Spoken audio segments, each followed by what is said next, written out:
Au nom de la province éducationnelle et nouvelle citoyenneté Kasaï Central 1 et à mon nom propre, j'ai un réel plaisir de prendre parole dans ces cadres vraiment spécifiques où c'est vraiment une joie intense de voir combien on est en train de penser à nos jeunes filles pour leur rétention dans le milieu scolaire. Nos remerciements s'en vont tout droit aux partenaires des agents des Nations Unies, PNUD, je cite bien, qui a pensé à pouvoir appuyer l'ONG FMMDI, de pouvoir s'occuper de ces devoirs combien louables pour que ces jeunes filles qui sont présentes devant nous ici puissent réellement regagner le milieu scolaire, y rester non pas décrocher les études, mais arriver jusqu'à bout et trouver le gain de cause. Cette manifestation d'aujourd'hui donne vraiment le premier pas à ces jeunes filles pour qu'elles puissent savoir de quelle manière elles vont pouvoir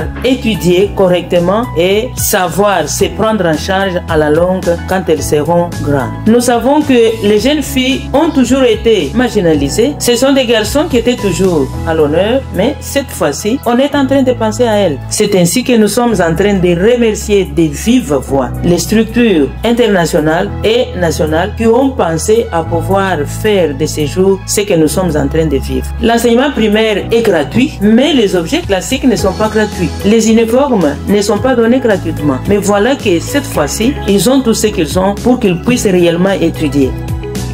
Au nom de Madame Nathalie Kamala Lecé, directrice pays de l'ONG FMDI en mission, je me permets de prendre la parole devant vous à l'occasion de la cérémonie de remise officielle des kits aux élèves sélectionnés dans le cadre de l'exécution du projet COICA. Mais avant toute chose, permettez-moi de m'acquitter d'un agréable devoir, celui de vous accueillir et vous souhaiter la bienvenue dans ce beau cadre de FMDI. Au nom de ces structures et au mien propre, je tiens à vous remercier parce que vous avez bien voulu accepter de répondre à l'invitation qui vous a été lancée et c'est en dépit de vos multiples occupations de ce week-end.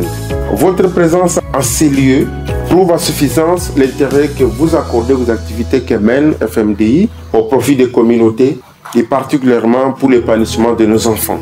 Que chacun de vous trouve ici l'expression de nos sentiments de profonde gratitude pour cette marque de confiance. Distingués invités, comme vous le savez, nous sommes déjà dans la fièvre de la rentrée scolaire 2024-2025 qui intervient dans plus ou moins 48 heures. Voilà qui motive la cérémonie de ce jour, la cérémonie dédiée à la remise des kits scolaires à laquelle vous êtes conviés. Une cérémonie qui s'inscrit dans le cadre de la mise en œuvre du projet COICA, volet réinsertion socio-économique et scolaire, exécuté par FMDI, bien sûr avec l'appui du PNUD. Il y a lieu de rappeler ici que l'investissement en faveur de l'enseignement primaire et secondaire pour les filles est l'une des stratégies du développement qui entraîne le plus de changements. C'est pourquoi nous accordons la priorité aux actions permettant à toutes les filles de boucler ce cycle et d'acquérir les connaissances et les compétences dont elles ont besoin dans leur vie quotidienne et dans le monde professionnel.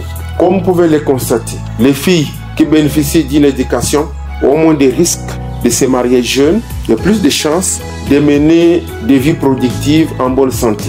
Leurs revenus sont plus élevés, ils participent aux décisions qui les concernent le plus et elles construisent un avenir meilleur pour elles-mêmes et pour leurs familles. Cependant, malgré les données qui montrent l'importance de l'éducation des filles pour le développement, les disparités de genre dans l'éducation perdurent. Dans le monde, on peut dénombrer aujourd'hui 129 millions de filles qui ne sont pas à l'école. Les raisons sont multiples. Il s'agit notamment de pesanteurs culturelles, de la pauvreté qui affecte les parents, du mariage d'enfants et de la violence liée au genre qui sont différents des pays et d'une communauté à l'autre. Au Kasaï central, lorsqu'il s'agit d'investir dans l'éducation, les familles pauvres accordent souvent la priorité aux garçons. Dans certains endroits, les écoles ne répondent pas aux besoins des filles en matière de sécurité, d'hygiène ou d'assainissement. Ailleurs, les pratiques d'enseignement ne tiennent pas compte de la dimension du genre et entraînent une disparité entre les filles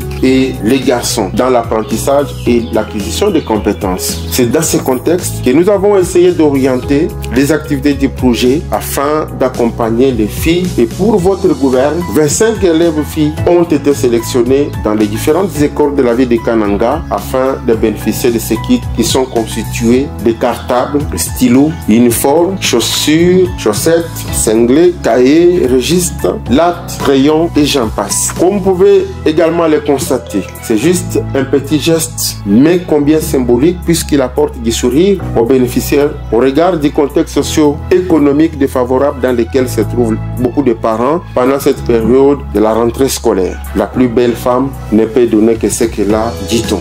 FMDI réaffirme ici son engagement à accompagner ses filles, même en termes de paiement de frais scolaires tout au long de cette année scolaire. Je profite de l'occasion pour remercier de vive voix les PNUD pour cet appui et le partenariat sincère avec FMDI. Cet appui permet de préparer l'avenir de ses enfants. Éduquer une femme, c'est éduquer toute une nation, dit-on. Que vive le Kasaï central, que vive l'éducation des filles, que vive FMDI. Je vous remercie.